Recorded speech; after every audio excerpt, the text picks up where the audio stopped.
Hello again, everyone. Thanks for joining me again on my weekly blog. This is weekly blog number 2, and it is for the week of January 16th, 2012.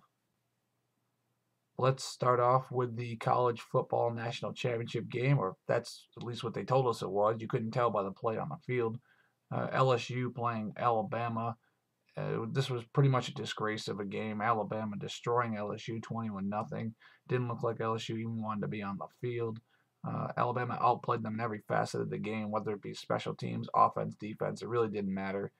The score isn't really even indicative of how much of a blowout the game was. Alabama went up and down the field at will. Even though they couldn't put it in the end zone a bunch of times, they did settle for a lot of field goals. LSU looked lifeless and had no chance to win that game. It's really sad that that's how the college football season ended, and hopefully a playoff system will be coming soon. Moving on to the National Football League now. This was divisional weekend. This past weekend, we'll start with the first game and go in chronological order of how the games occurred. The first game, probably the best game of the weekend, the 49ers upsetting the New Orleans Saints. Even though the 49ers were at home, they were the underdog in this game. Drew Brees and the Saints offense struggled at times during the game. Coming into the game, everybody thought that if the 49ers had a chance to win, they were going to have to run the ball and make it a defensive battle. But rather than that, instead of that, they actually outscored the Saints. Alex Smith surprising everybody, going down the field twice in the last few minutes of the game and outscoring the Saints. That's probably the least expected outcome of the weekend, the way the 49ers won, but they're heading to the NFC Championship game. The second game on Saturday was the Denver Broncos and New England Patriots. Not too much to say about this game. The Broncos really had no chance from the start. The Patriots set all kinds of records for points, yards, touchdowns. Tom Brady had an absolutely spectacular game through 6 touchdowns. Tebow really felt the rush as the Patriots got to him many different times. The Broncos really had no answer on defense for anything that the Patriots were doing. So the Patriots went an absolute blowout victory over the Broncos. Moving on to the Sunday set of games, the first game is between the Baltimore Ravens and the Houston Texans in the AFC. Baltimore's defense really was the biggest part of this game, coming up with timely turnovers, forcing the young rookie quarterback for Houston, TJ Yates, into some tough throws, some bad decisions. Baltimore's running game didn't really get going too much. Ray Rice really never got into a flow, had a couple of good plays.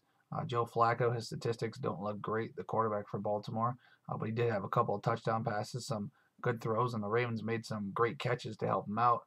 But looking ahead to this upcoming week's game, the AFC Championship against the Patriots, should be looked on similar to the way the 49ers Saints game was coming into this week. Of course, that didn't turn out the way everybody thought, was much higher scoring. But Baltimore, with their stingy defense and the Patriots' high flying offense, it's a battle of two different styles of teams. And if you want my full analysis on the game and my pick for the score, make sure you log on to SpadoraOnSports.com and read my print blog, where you'll find lots of interesting things there as well. The final game of the weekend was the New York Giants going into Lambeau Field and upsetting the Green Bay Packers. The Giants really didn't get done the way that most people thought they would. They didn't run the ball so effectively and really weren't able to get too much pressure on Aaron Rodgers. Rather, the reason the Packers really lost was it seemed like they were a little bit rusty. Although that is definitely no excuse because the other three teams that had byes coming into this weekend all were victorious.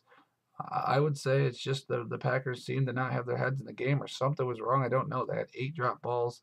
The Giants just once they got ahead, the Packers kind of became one dimensional, and the Giants were able to put the finishing touches on at the end of the game. Eli Manning outplayed Aaron Rodgers, and the Giants are going to head into San Francisco. Believe it or not, the 49ers and Giants, one of those two teams will go to the Super Bowl. So if you want my analysis on that, again, go to SpadoraOnSports.com and you can find out my scores for the upcoming games of the weekend and also some more in-depth analysis. Moving on to college basketball, taking a look ahead to this week's games, we'll look at our top 5 games of the week. Starting on Monday, 2 great games. You're going to have 2 top 10 teams as Baylor is going to go in and play Kansas on the road, a big matchup in the Big 12. Baylor still undefeated. Kansas, of course, one of the toughest teams in the country to beat at home. I like Baylor's up and down pace and their high scoring ability, but Kansas at home, I think, is going to get Baylor their first loss of the season. Also on Monday night, a big battle in the Big East. Two teams that have kind of struggled as of late. Louisville is going to go in and play Marquette. Marquette, kind of a defensive-oriented team. They like to get up and down the floor as well. Louisville struggled a little bit shooting so far this year, but I think they'll go in and defeat Marquette on the road.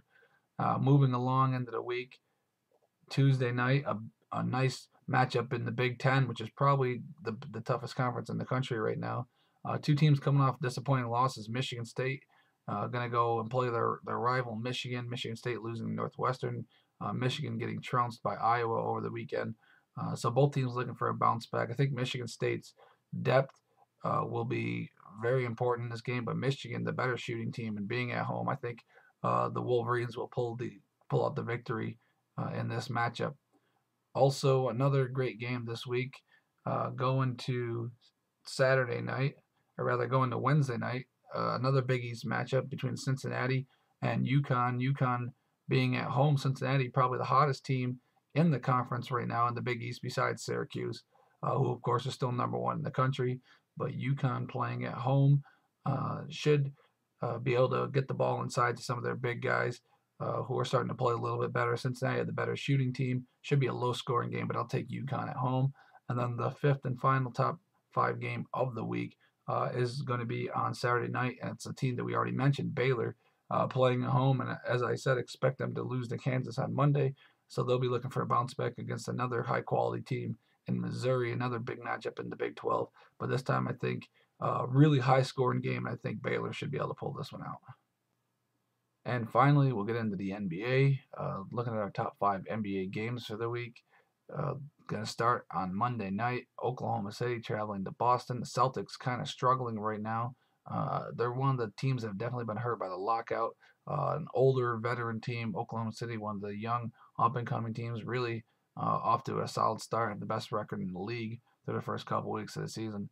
Oklahoma City traveling out to Boston. I think the Thunder should be able to get the win. I'm not sure who the Celtics have that could stop Kevin Durant and his barrage right now. Looking ahead further along in the week, you go to Tuesday night and a solid matchup between the San Antonio Spurs and the Miami Heat. The Heat currently without Dwayne Wade, who's out with an ankle injury. The Spurs have been playing better after a slow start. Tim Duncan having his worst season, but other guys have chipped in. Of course, Manu Ginobili being out, Tony Parker, Richard Jefferson, and then some key role players have really stepped up for the Spurs. Taking a look at the schedule, moving to Wednesday night, the Spurs are going to play another great game. Going to have to go to Orlando and see if they can stop Dwight Howard, who's been on a roll the past few games. Of course, had a monstrous game, breaking the free throw record for attempts in a game against Golden State this past week. I think Orlando at home with San Antonio playing a back-to-back. The Magic will be as well.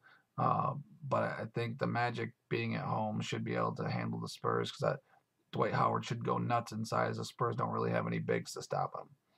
The fourth game of the week that's in our top 5 comes to you on Thursday night, and that'll be the Los Angeles Lakers traveling to play the Miami Heat. Again, I mentioned the Heat being without Dwayne Wade. Kobe Bryant's been on a barrage, had 4 straight games of 40 points coming into the week. I think the Lakers, really, though, their problem is they're not getting the ball inside to the big guys lately. Bynum and Gasol have started to struggle a little bit as Kobe's been taking over the games. I think Miami at home with the Lakers traveling across the country. I'll take the Heat in this game. And then the Lakers on Friday night are going to do the same thing San Antonio's doing early in the week. They're going to pull the Florida double dip, and they're going to play Orlando down in Orlando. Again, Dwight Howard inside against the 2 guys of the Lakers. Defensively, I think will be a bonus for the Lakers, and I'm not sure if the Magic have anybody stop Kobe Bryant. So I'll take the Lakers to win that game in Orlando. Thanks for joining me once again. This is video blog number 2. We'll be doing it each and every week, so make sure to check in right here on YouTube. Follow the channel, subscribe to it, post a comment, anything you like, let me know. Until next week, this is John Brockway.